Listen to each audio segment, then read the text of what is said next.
Students, आज हम इस वीडियो में क्लास 7th एडुकेटेड बुक का lesson one way ticket second solve करेंगे। स्टूडेंट, जैसा कि आप जानते हैं, यह है आपके न्यू सेशन की लेटेस्ट बुक है जिसके आज हम कंप्लीट आंसर जानने की कोशिश करेंगे। जैसा कि आप देख रहे हैं कि ऊपर नाम लिखा आ रहा है क्या, वन वे टिकट। तो इसका क्या मतलब है? एक मार्गीय टिकट, मतलब एक तरफ की टिकट। आप कहीं भी जाते हैं तो आपके पास एक तरफ की टिकट हो, उसी को बोलते हैं एक मार्गीय टिकट। तो ये देखिए आपको लिखा हुआ है सेकंड, ये पार्ट सेकंड है। जब हम पहला वाला पार्ट पढ़ा था तो उसमें वह मेले में पहुंच गए थे, अब उसके बाद उनको घर आना था, तो वहाँ पे मेले में उन्होंने किस प्रकार घूमा और किस प्रकार से वह घर आए, यह उन्होंने इस चैप्टर में बताया है। Choose the correct option and write, सही विकल्प चुनकर लिखें। Question number first, how many friends went to the fair, कितने लोग गए थे फेयर में, इस क्वेश्चन में पूछा गया है। तो सही आंसर क्या है? 5, B option is right answer. A मतलब 4 मतलब 4, 6 मतलब 6, 7 मतलब 7, तो कितने लोग गए थे? 5 लोग गए। इसके बाद question number second, when will children reach at home, जो बच्चे थे वह अपने घर कितने बजे पहुंचे थे। तो इसका सही आंसर क्या है? 11:30 मतलब 11:30 बजे, 11:30 पर घर पहुंचे थे। ये लिखा है बाय 10 o'clock मतलब 10 बजे, ये 11 बजे, और ये क्या है? 10:30 मतलब क्या है? 10:30 बजे। तो आंसर क्या है? सही आंसर है 11:30 बजे, B option is correct answer. Question number third, which is the largest river in India, India में, भारत में सबसे बड़ी नदी कौन सी है। तो इसका आंसर है क्या? गंगा। ये ब्रह्मपुत्र लिखा है, सरस्वती, यमुना, तो यहाँ सही आंसर क्या है? Ganga. Question number 4, he is weak to walk, वह चलने में असमर्थ है, इसको क्या आ जाएगा? डी ऑप्शन 2, मतलब वह बहुत ज़्यादा चलने में असमर्थ है क्योंकि वह बहुत कमज़ोर है। He is too weak to walk. Question number 5, the homophone, homophone का मतलब बताया मैंने। होम मतलब होता है क्या? सेम, और फोन मतलब होता है साउंड। तो होमोफोन का मतलब क्या हो गया? सेम साउंड, जिसका मतलब साउंड कैसा होगा? सेम, मीनिंग अलग होगी, स्पेलिंग अलग होगी। यहाँ देखिए आप सी, इस सी को पढ़िए और इस सी को पढ़िए, दोनों अब पढ़ने में आपको लगेंगे कि दोनों सी एक से है, लेकिन स्पेलिंग इसकी अलग है। इसका मतलब होता है देखना, और जो ऊपर सी लिखा हुआ है इसका मतलब क्या है? समुद्र। तो मीनिंग अलग है, स्पेलिंग अलग है, और साउंड एक है, लेकिन होमो मतलब सेम और फोन मतलब साउंड। इसके बाद अगला question, fill in the blanks, रिक्त स्थानों की पूर्ति करें। Question number 6, the train looks like a caterpillar in this story, जो ट्रेन है वह कैसी दिख रही है? कैटरपिलर की तरह दिख रही है। कैटरपिलर का मतलब क्या है? यहाँ पर इल्ली, जो आपने तितली का छोटा रूप देखा होगा, या आपने चनों में देखी होगी, चने के जो पेड़ होते हैं उसमें भी इल्ली होती है, तो उस प्रकार वह राइड उसमें ली गई। Question number 7, Krishna had saved blanks rupees, Krishna ने कितने रुपए सेव करे थे, कितने रुपए सुरक्षित किए थे, बचाए हुए थे। तो कृष्ण जो थे उसने कितने? 10 रुपये बचाए हुए थे, क्योंकि जब सब लोग ने पैसे जोड़े थे तो कितने रुपए बचे थे? 5, और चाहिए कितने थे? 15 रुपये चाहिए थे वहाँ जाने के लिए, क्योंकि 3 रुपये क्या था? फेयर था। 3 रुपये क्या था? एक व्यक्ति का किराया था। कितने लोग थे? 5, तो टोटल चाहिए थे 15 रुपये, लेकिन उनके पास कितने रुपए थे? 5 रुपये थे, और 10 किसने बचाए हुए थे? कृष्ण ने बचाए हुए थे। ठीक है। It is question number 8, it is too dark to go outside, इसमें हमें किस चीज़ का उपयोग करना है? कंजक्शन। कंजक्शन का मतलब जो दो चीज़ों को जोड़ने का प्रयास करे। इट इज़ टू डार्क, बाहर जाने के लिए बहुत अंधेरा है।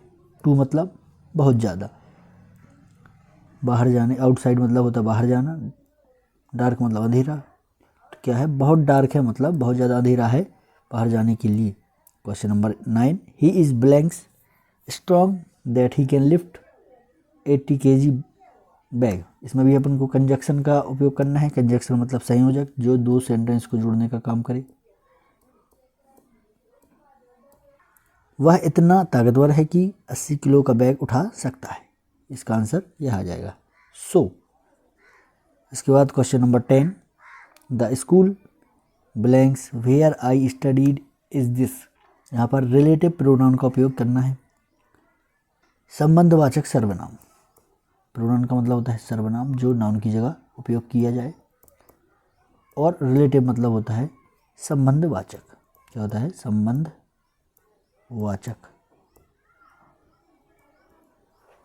द स्कूल वेयर, वह स्कूल जहाँ मैंने पढ़ाई की वह यह है। आई स्टडीड इज दिस, मतलब जिस स्कूल में मैंने पढ़ाई की वह यही है। Very short answer type question, answer the following question in one word और वन सेंटेंस। निम्नलिखित प्रश्नों के उत्तर एक शब्द या एक वाक्य में लिखें। Question number 11, what was the cost of each ticket of बस। बस के प्रत्येक टिकट की कीमत कितनी थी? तो एक व्यक्ति की 3 रुपये थी। कितने लोग थे? 5। कितने हो गए टोटल? 15 रुपये की ज़रूरत थी उन्हें, तो एक व्यक्ति की कितनी थी? 3 रुपीज़। ठीक है।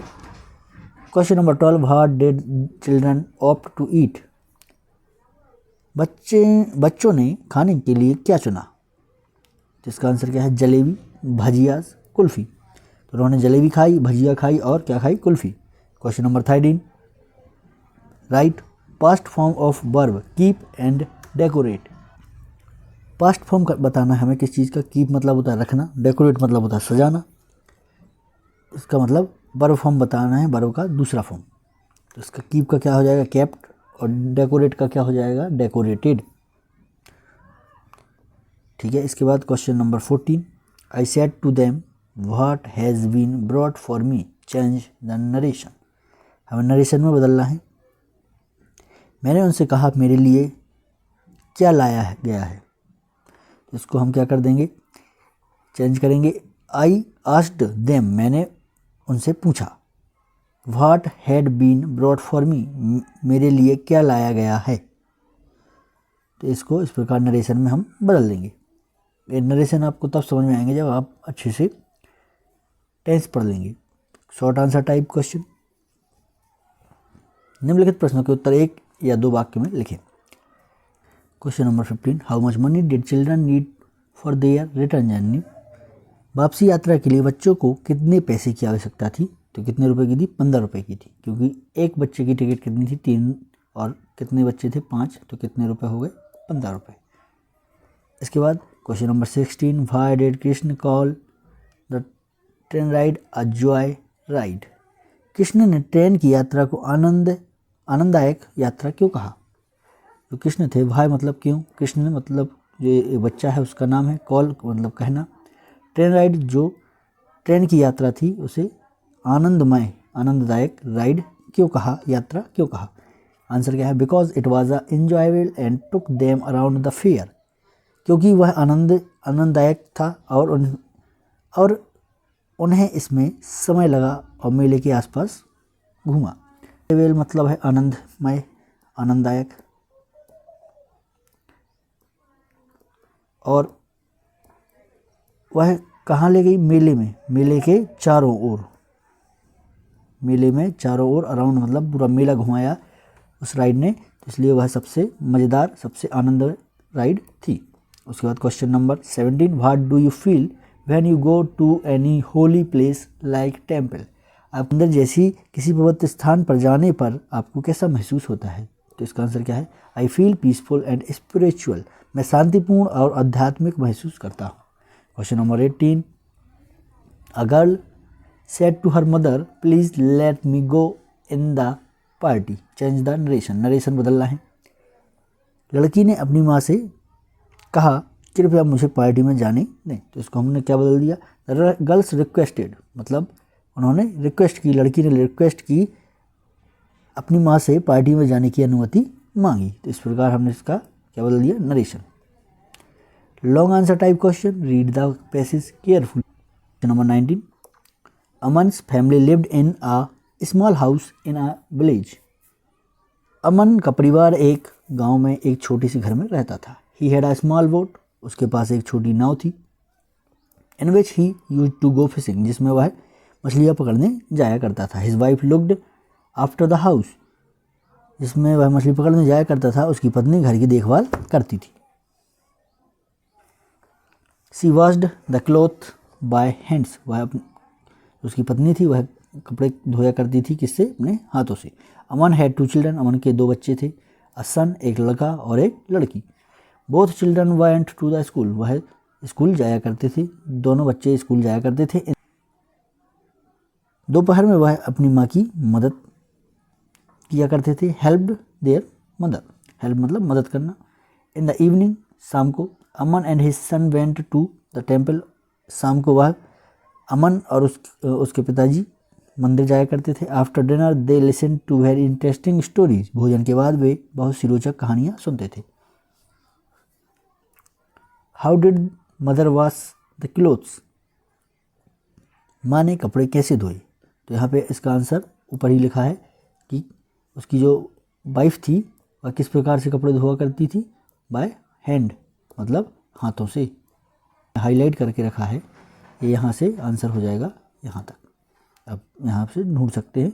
आपको अगर कुछ समझ में ना आए तो ये देखिए, आप वॉश ये है, तो यही चीज़ आपको वहाँ से उसके पहले जहाँ से शुरू हुई है वहाँ से लेके जहाँ तक फुल स्टॉप ना आ जाए वहाँ तक लिख देना है। Why did Aman and his son go to the temple, Aman और उसका बेटा टेम्पल मंदिर क्यों जाया करते थे? टू अटेंड इवनिंग प्रेयर, किस चीज़ के लिए? शाम की प्रार्थना में शामिल होने के लिए जाया करते थे। Question number 3, how can you develop good qualities, आप अच्छे गुणों का विकास कैसे कर सकते हैं? Good qualities can be developed by kindness, दयालुता से अच्छे गुण विकसित किए जा सकते हैं।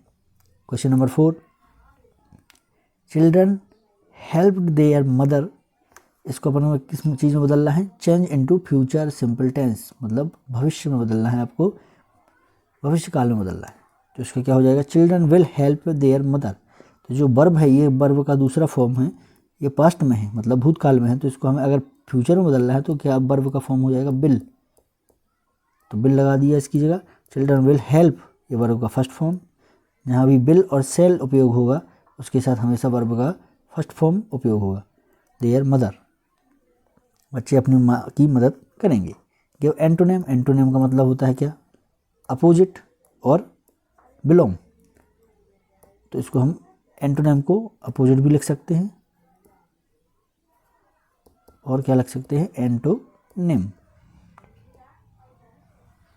मतलब जो विलेज है, विलेज का मतलब क्या है? गांव, गांव का अपोजिट क्या हो जाएगा? शहर। सिटी मतलब होता है शहर, तो इसका आंसर क्या हो जाएगा? शहर। इसके बाद क्वेश्चन नंबर 20,